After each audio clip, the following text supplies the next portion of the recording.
Minasan, setelah kita diperlihatkan kegigihan dan tekad Chaein serta Beru yang menunjukkan perbedaan kekuatan mereka yang terlampau jauh hingga membuat insting predator Beru menganggap Chaein sebagai musuh. Beruntungnya, Jinwoo berhasil menghentikannya. Namun hal yang mengejutkan pun terjadi. Chaein yang sedang galau tiba-tiba terhubung dengan Shadow dari Min Byung-gu yang meminta Chaein untuk menyampaikan pesan kepada Jinwoo agar lebih berhati-hati. Nah, minasan, pertanda apakah itu? Sebelum saya lanjut, jangan lupa like, komen, dan subscribe ya. Oh iya, siapa tahu ada yang ingin berdonasi? Silakan klik link Saweria yang ada di deskripsi ya. Di sebuah kantor Guild Knights, Jung Yeon-tae menyampaikan jika gate yang muncul di wilayah mereka sulit mendapatkan izin dari asosiasi karena saat ini pengukuran dari asosiasi menunjukkan hasil yang lebih tinggi dari bayangan mereka. Park Jong-soo selaku Guild Master lalu bertanya, apakah itu sebuah gate rank S?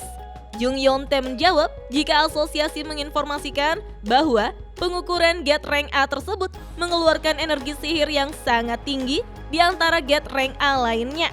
Park Jong-soo tampak santai mengatakan jika hal tersebut sangatlah menyebalkan baginya karena mereka mungkin bisa saja mati jika tidak berhati-hati. Jung Yeon-tae menambahkan bahwa seandainya gate tersebut adalah gate rank S, mereka tentunya tidak akan mengambil resiko tersebut dan lebih baik menyerah. Namun saat ini situasi bertambah rumit karena itu hanyalah gate rank A. Apalagi nantinya rumor dari Guild Knights akan menyebar, yaitu 1 dari 5 guild terbaik Korea tidak bisa menyelesaikan sebuah gate rank A. Park Jong-soo kemudian menjelaskan jika masalahnya adalah masyarakat biasa mengira gate rank yang sama itu tingkat kesulitannya sama juga. Padahal mereka keliru, walaupun sama namun tingkat kesulitannya itu berbeda. Jung Yeon-tae lalu berkata, jika saat ini mereka menyerah terhadap gate ini, maka orang dari Guild Fame pasti akan mengambilnya. Mendengar hal tersebut, ekspresi Park Jong-soo langsung berubah. Ia tidak menerima jika gate yang muncul di wilayah mereka akan diserahkan kepada Ma Dong-wook yang menjadi rivalnya. Park Jong-soo mengetahui jika saat ini dalam hal kuantitas dan kualitas, semua hunter rank A guild mereka sama seperti guild-guild besar lainnya. Yang membedakan mereka adalah tidak memiliki satu orang pun hunter rank S. Sehingga itu yang membuat perbedaan yang sangat besar antara guild mereka dengan guild besar lainnya. Kemudian Jung Ye-rim seorang healer rank A lalu memberikan saran agar mereka bekerja sama dengan guild lain. Namun Park Jong-soo menyebut jika mereka ingin bekerja sama untuk menyelesaikan gate rank A, maka guild lain akan merasa curiga jika dungeon rank A tersebut pasti berbahaya dan mereka akan mundur. Mendengar hal tersebut, Jung Ye-rim menyampaikan jika mereka kesulitan untuk membawa seluruh guild, mengapa mereka tidak membawa satu orang saja? Park Jong-soo pun berkata, bagaimana mungkin satu orang bisa menolong mereka di gate rank A yang tersulit? Namun beberapa saat kemudian ia teringat seseorang yang mampu melakukan solo dungeon, yaitu Hunter Sung Jinwoo. Walaupun itu akan menjadi sebuah aib bagi mereka untuk membentuk sekutu, namun bekerja sama dengan Jinwoo mungkin bisa mendapatkan sebuah pengakuan. Selain itu, kesempatan mereka untuk menyelesaikan raid yang sulit ini dengan aman akan meningkat. Park Jong-soo lalu menanyakan apa yang dilakukan Hunter Sung Jinwoo belakangan ini. Jung Ye-rim menjawab bahwa ia hanya mendengar Jinwoo telah berhasil membersihkan gate yang muncul di jalanan baru-baru ini. Setelah itu, tidak ada kabar lain tentangnya. Ia lalu menawarkan untuk mencoba menghubungi Jinwoo. Namun Park Jong-soo menolak hal tersebut karena untuk membicarakan masalah yang penting ini, mereka harus bertemu langsung dengannya. Dan mereka pun menuju ke kantor Jinwoo. Di dalam ruangan kantor, Jinwoo terlihat mengobrol bersama Jinho. Ia lalu memberikan sebuah nama untuk guild mereka, yaitu Ah Jin, seperti saran adiknya. Tanpa pikir panjang, Jinho langsung setuju untuk menggunakan nama Ah Jin sebagai nama guild mereka. Ternyata Jinho akan menerima nama apapun kecuali Solo Guild, yang menurutnya nama Solo Guild sangatlah aneh untuk menjadi sebuah nama guild. Setelah berhasil menamakan guild mereka, yang tersisa tinggal menemukan satu anggota lagi. Jinho lalu menanyakan apa yang terjadi dengan Hunter Cha kemarin. Menurut Jinwoo, Cha He-in bukanlah orang yang ia inginkan. Sontak saja, Jinho terkejut mendengar hal itu karena Cha He-in ini adalah seorang Hunter Rank S yang muda, berbakat, dan juga cantik. Kayaknya tidak ada orang lain yang lebih baik dari Cha He-in. Jinho yang penasaran lalu menanyakan orang yang seperti apa yang sebenarnya Jinwoo inginkan. Jinwoo lantas menjelaskan bahwa ia membutuhkan seseorang yang pastinya memiliki lisensi hunter, yang tidak suka dengan aktivitas guild, dan yang paling penting bisa dipercaya. Sedang asyik mengobrol, tiba-tiba seseorang mengetuk pintu kantor mereka. Ketika membuka pintu, Jinwoo berpikir, apakah itu Cha He-in lagi? Ternyata yang datang adalah Park Jong-soo bersama dua anggotanya dengan senyum palsu yang menghiasi wajah mereka. Jinwoo dan Jinho tampak heran dan bingung dengan kedatangan mereka. Setelah bertemu Jinwoo, Park Jong-soo kemudian memperlihatkan video yang menunjukkan kemunculan sebuah gate yang sangat besar menggunakan MacBook-nya. Park Jong-soo lalu menjelaskan jika ukuran gate dan ranknya tidak selalu cocok. Namun asosiasi mengatakan bahwa jumlah mana yang mengalir keluar dari gate tersebut sangatlah besar. Jinwoo lantas menanyakan apakah gate tersebut adalah rank S. Park Jong-soo pun menerangkan bahwa ini masihlah sebuah gate rank A melalui batas pengukurannya. Serta ini adalah gate terbesar yang pernah muncul di Busan. Mengetahui jika tempat yang akan ia kunjungi adalah kota Busan, Jinwoo pun berpikir untuk bertemu dengan Ju-hye, mantan rekan partinya, untuk mengajaknya makan sushi. Park Jong-soo menceritakan bahwa beberapa artikel telah memberitakan jika asosiasi mencoba melarang guild mereka untuk masuk. Menurut pandangan dari asosiasi, sulit untuk mempercayai Guild Knight karena guild tersebut tidak memiliki satupun Hunter Rank S. Sehingga jika Jinwoo setuju bergabung dengan penyerangan mereka, maka Guild Knight akan sanggup untuk mengurus raid ini. Tentunya Jinwoo akan mendapatkan kompensasinya, di mana umumnya para Hunter Rank S akan mendapatkan 10% dari sebuah raid. Tapi kali ini ia akan memberikan 20% dari dungeon tersebut. Mendengar penawaran dari Park Jong-soo, Jinwoo meminta agar ia membaginya 50-50. Karena Jinwoo ingin bekerja sama dengan Guild Knight jika ia dianggap sebagai sebuah guild dan bukan sebagai individu. Jinwoo menjelaskan bahwa ia baru mendirikan Ajin Guild. Park Jong-soo berusaha melakukan negosiasi untuk membagi hasil dungeon sebesar 40-60. Tapi dengan tegas Jinwoo berkata jika saat ini ia tidak mencoba bernegosiasi dengan Guild Knight. Park Jong-soo yang tidak punya pilihan lain akhirnya menyetujui permintaan dari Jinwoo dan meminta agar Jinwoo bisa mengurus bosnya. Jinwoo pun setuju dengan kesepakatan tersebut. Setelah berhasil menjalin kerjasama, Park Jong-soo menjelaskan bahwa gate tersebut sudah hampir seminggu sejak ditemukan, sehingga ia berencana untuk memulai raid besok. Ia pun mengajak Jinwoo untuk ikut bersamanya dengan menggunakan mobil mereka.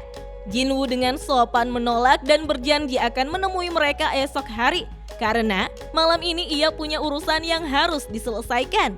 Jung Yeon-tae tiba-tiba melihat bayangan dari Jinwoo yang baru saja bergerak. Mendengar ucapan dari anggotanya membuat Park Jong-soo mengira jika bawahannya tersebut mungkin sedang mabuk. Beberapa saat kemudian ponsel dari Jinwoo berdering. Melihat sebuah nomor baru yang menghubunginya, ia lalu meminta izin menerima panggilan tersebut. Ternyata yang menghubunginya adalah ibu Jinwoo yang baru saja membeli HP baru dan buru-buru menelpon untuk mendengar suara putranya. Sambil tersenyum, Jinwoo lalu mengajak ibunya untuk makan malam bersamanya. Keesokan harinya di sebuah kota Gwangnali Busan, para Hunter Guild Knight sudah berkumpul di depan gate rank A yang berukuran besar. Master Guild Knight Park Jong-soo terlihat sedikit cemas menunggu kedatangan Jinwoo karena mereka akan memulai raid 5 menit lagi. Jinwoo yang masih berada di apartemennya lalu melihat cuaca yang mulai memburuk. Ia bahkan mengkhawatirkan adiknya apakah lupa membawa payung. Sesuai perjanjian, Jinwoo akhirnya menuju Gate Rank A di Busan menggunakan skill Shadow Exchange-nya. Sementara itu, di sebuah sekolah SMA, terlihat 3 orang murid sedang berjalan menuju ke sebuah ruang kesenian. Setelah memasuki ruangan tersebut, mereka dikejutkan dengan sebuah fenomena gate berukuran kecil yang muncul di ruangan tersebut. Salah seorang dari mereka terlihat sotoy dan menganggap enteng gate tersebut. Menurutnya, gate tertutup seperti itu sepenuhnya aman karena hanya hunter yang bisa masuk ke dalam, tapi yang di dalam tidak bisa keluar dan memerlukan waktu sekitar seminggu untuk membuat gate ini terbuka. Kedua rekannya merasa sedikit cemas karena ruangan tersebut sudah lama ditinggalkan sekitar 1 semester dan mereka baru saja menemukan gate tersebut. Beberapa saat kemudian, gate itu pun mulai retak. Sebuah lengan monster orc keluar dari dalam gate dan dengan keras mencengkram wajah dari murid yang sotoy bernama Jun Suk. Dengan wajah yang sudah terluka, ia berusaha meminta tolong kepada kedua temannya. Namun monster orc tersebut menghancurkan kepala Jun Suk. Ternyata kedua rekannya juga tewas dibunuh oleh monster orc. Kemudian satu persatu monster orc keluar dari gate tersebut. Dijelaskanlah mereka secara alami adalah seorang pemburu. Bahkan jika kecerdasan mereka kurang, mereka jauh lebih hebat dari manusia ketika melacak mangsanya. Pemburu yang sangat menyukai bau dari daging dan darah. Rupanya, mereka hanyalah pengintai yang menahan insting memburunya untuk memprioritaskan misi mereka. Para monster tersebut sudah bersembunyi di kegelapan selama seminggu. Keenam indera mereka waspada bahkan sebelum mereka mencari mangsanya. Salah satu monster orc merasakan jika tempat tersebut dipenuhi dengan mangsanya, yaitu berada di lantai atas dan atasnya lagi. Menurutnya, bangunan tersebut mirip benteng yang rumit. Kemudian, monster orc tersebut menyuruh rekannya untuk memanggil saudara-saudara lainnya karena ia akan mulai untuk berburu. Dengan penuh nafsu membunuh, monster orc bertekad untuk membantai semua manusia di sekolah tersebut sehingga memperkuat posisinya.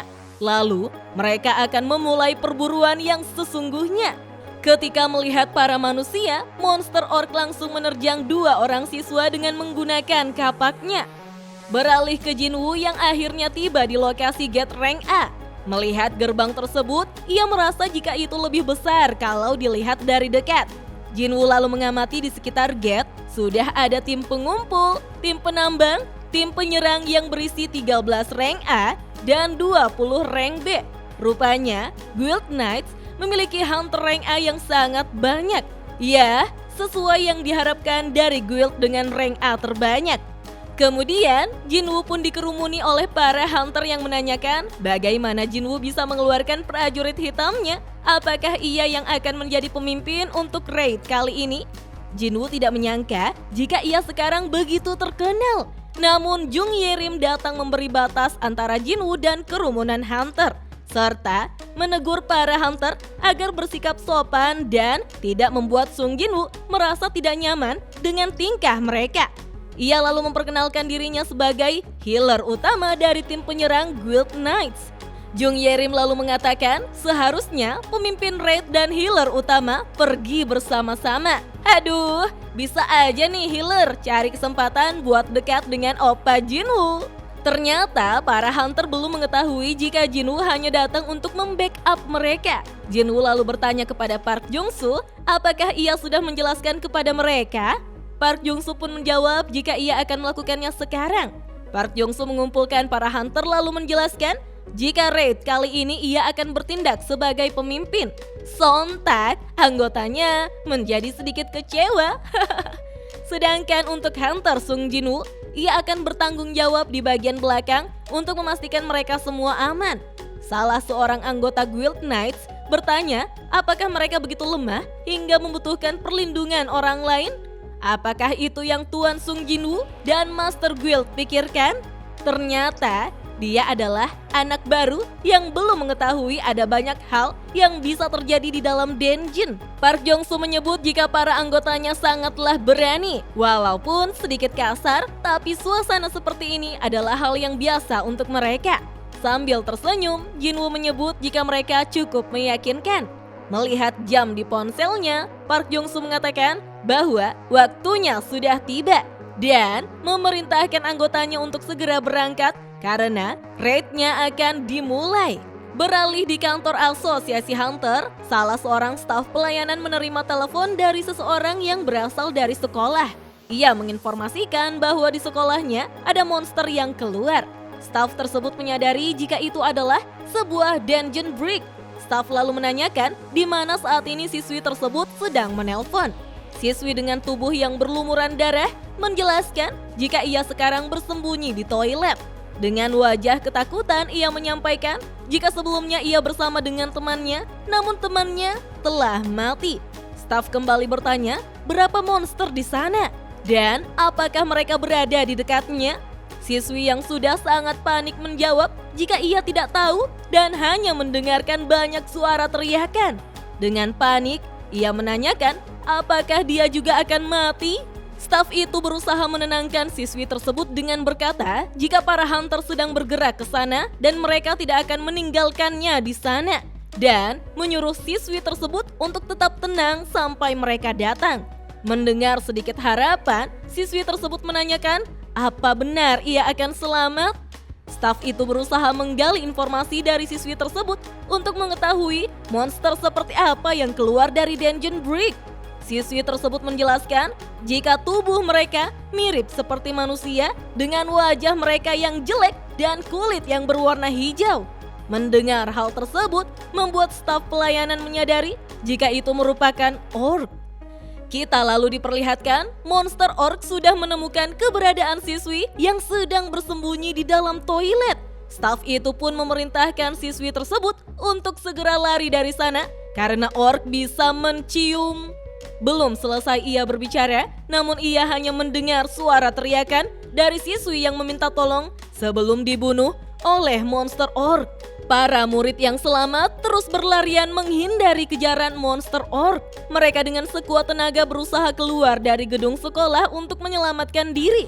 Di dalam gedung, para orc tampak sedikit kesal karena kehilangan setengah mangsanya yang berhasil kabur. Mereka pun berencana untuk memblokir jalan keluar mangsa yang tersisa dan naik ke lantai atas untuk membunuh semua mangsanya. Di ujung lorong, para murid yang terjebak di dalam gedung saling bekerja sama mengumpulkan kursi dan meja untuk menahan pintu masuk agar monster orc terhalang menuju ke ruangan mereka. Dengan wajah yang ketakutan, mereka berusaha menjaga pintu masuk tersebut. Beberapa saat kemudian, kursi dan meja yang mereka gunakan untuk menahan pintu masuk lalu terlempar. Melihat hal tersebut, mereka pun berteriak ketakutan. Dan monster orc dengan wajah yang mengerikan berhasil menemukan persembunyian mereka. Seorang murid yang ketakutan mencoba untuk kabur dari pintu keluar, namun monster orc lainnya sudah menunggu di pintu keluar. Lalu murid tersebut pun tewas seketika setelah terkena serangan dari orc. Para monster orc ternyata merasakan ada manusia yang memiliki energi sihir. Kapten Orc lalu menyuruh anggotanya untuk membunuh manusia tersebut. Jin-ah dan Han Song-yi terlihat sangat ketakutan. Jin-ah bahkan menutup matanya dan terus memanggil oppanya. Nah, minasan, apakah Jin-ah dan teman-temannya bisa selamat dari kepungan monster orc? Penasaran kan? Tonton terus video selanjutnya ya. Dah.